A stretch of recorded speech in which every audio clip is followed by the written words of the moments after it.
大家好，歡迎大家嚟到小林教室嘅影視教室。活在當下，離開之前留下最好。透過影視教室，小林會選擇電影作品同大家分享嘅。其實電影、電視劇、歌曲從來都係絕對係教育嘅上好嘅材料。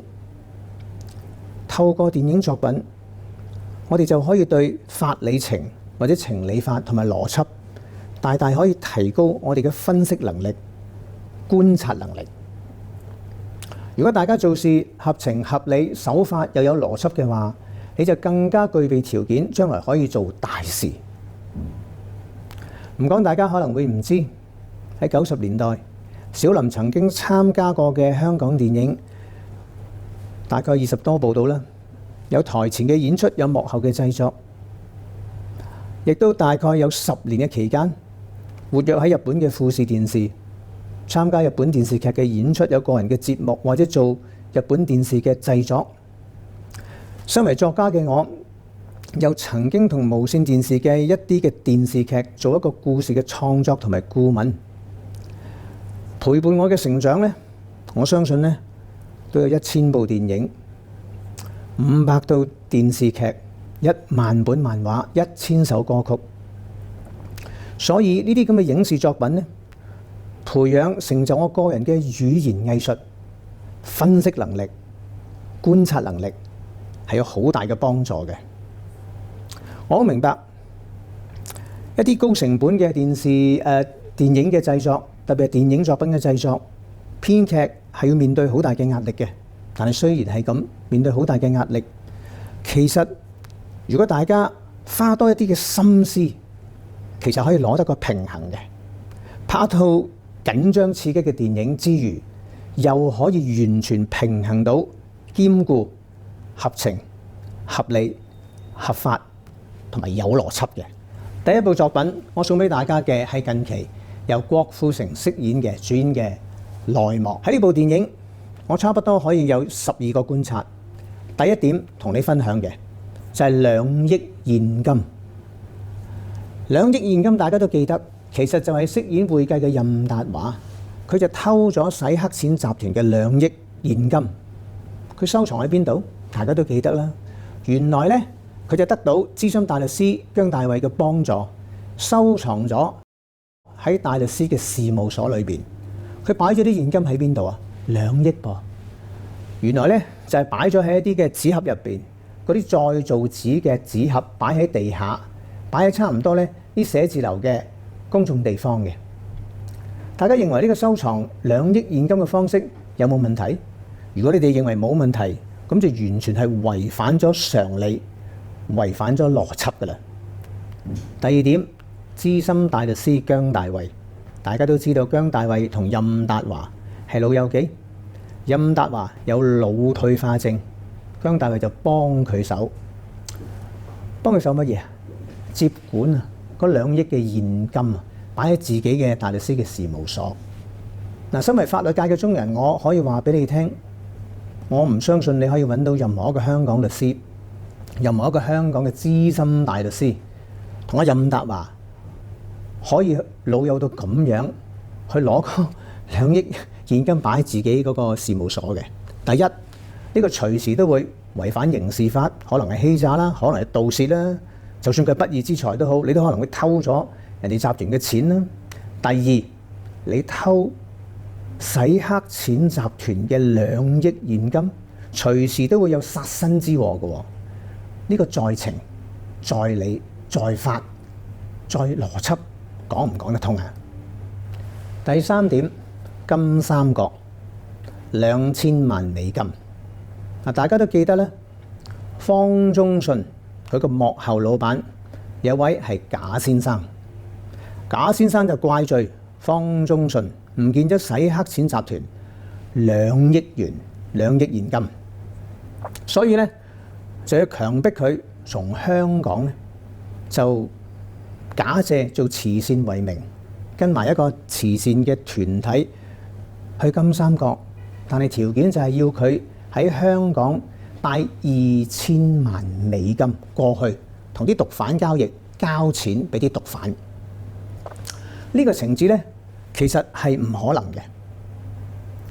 嗱，小林博士處理過好多法庭嘅案件，對於洗黑錢嘅案件總算係有少少經驗。冇人會呢大拿2000萬美金由香港跨境帶去金三角交俾啲毒販嘅。大家都知道，專業嘅洗黑錢嘅集團，佢哋可以透過唔同嘅財技，或者係透過好多唔同嘅銀行戶口，隨時都可以作一啲大量資金嘅調動同埋轉移嘅。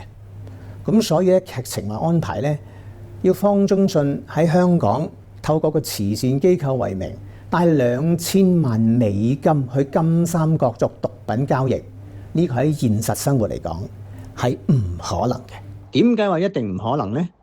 唔怕俾海關拉到，唔怕俾兩個地方嘅機場保安發現啊！人贓並獲嘅喎。第四點，郭富城前往金三角。嗱，喺個影片中咧，似乎交代俾大家睇到嘅就係話，郭富城佢都算係一個有知名度、有成就嘅一個大律師。仲有佢嘅未來外父姜大衛資深大律師，佢嗰個大律師嘅事務所咧，正正就係處理緊、核對緊呢個慈善機構裏邊嘅一啲帳目啊嘅一啲文件嘅喎。所以對於方中信嚟講，對於方中信嗰個助手古先生嚟講咧，郭富城飾演嘅呢個馬大壯馬大律師咧，完全唔應該係一個陌生嘅人嘅。喺影片之中，竟然安排咧郭富城咧就跟隨個慈善機構一齊去，好似喺方中信個主席旁邊，古先生附近，隨時都可以出現嘅喎。咁方中信同埋古先生，如果見到佢嘅出現，就算唔大吃一驚啊，都會感到係非常之可疑懷疑，點解無端端馬大壯會跟埋我哋嚟金三角㗎？呢個喺劇情上邊似乎完全又係違反咗情理同埋邏輯。第五點，方中信死裏逃生。大家知道金三角方中信成功同毒販作出交易，交咗2000萬美金俾人，以為冇事。咁佢叫個助手古先生安排佢坐部的士，咁啊前往機場諗住走人啦。途中呢個毒販又再出現追殺佢喎，邊個救翻佢？記唔記得啊？梗係馬大壯啦，梗係郭富城啦。郭富城喺佢爭啲俾人懟冧嘅時候，就有部的士即刻衝埋嚟嚇，咁你就救走咗方中信嘅。嗱，問題出自呢度啦。方中信上咗郭富城嗰部的士之後，郭富城就同佢講，叫佢合作做污點證人。方中信一聽到，即刻嬲爆爆咁嚇，好似炸營咁，即刻要落車。佢爭少少就俾人懟冧噶啦喎。咁郭富城救咗佢，其實係佢救命恩人嚟嘅喎。嗰陣時仲係月黑風高，喺啲公路黑掹掹嘅，佢直情好似有啲嬲啊，唔做污點證人啊，要即刻落車。呢個情節係咪好違反常理呢？嗰個係救命恩人，使唔使即刻反面要落車？仲有佢唔驚自己會隨時會有生命嘅危險嘅咩？毒販追殺緊佢嘅噃。好啦，佢就選擇攞車，叫個助手啊，跟住又好似電話追蹤定位個助手呢，古先生就走嚟 pick up 佢啦，又有第二部車載佢啦。咁結果佢咪俾古先生出賣咗，俾個殺手懟冧咗咯。呢啲情理合唔合乎正常人嘅常識呢？邊個知道佢喺機場？邊個知道佢嘅路線？邊個通水要去追殺佢？佢諗都唔使諗啊！同埋唔驚嘅咩？爭啲俾人懟冧，最常人常理就係求警協助或者匿埋，仲要去機場，咁佢唔驚會再俾人暗殺一次嘅咩？結果佢咪真係俾人再殺一次，俾人懟冧咗咯。第六點，殺手。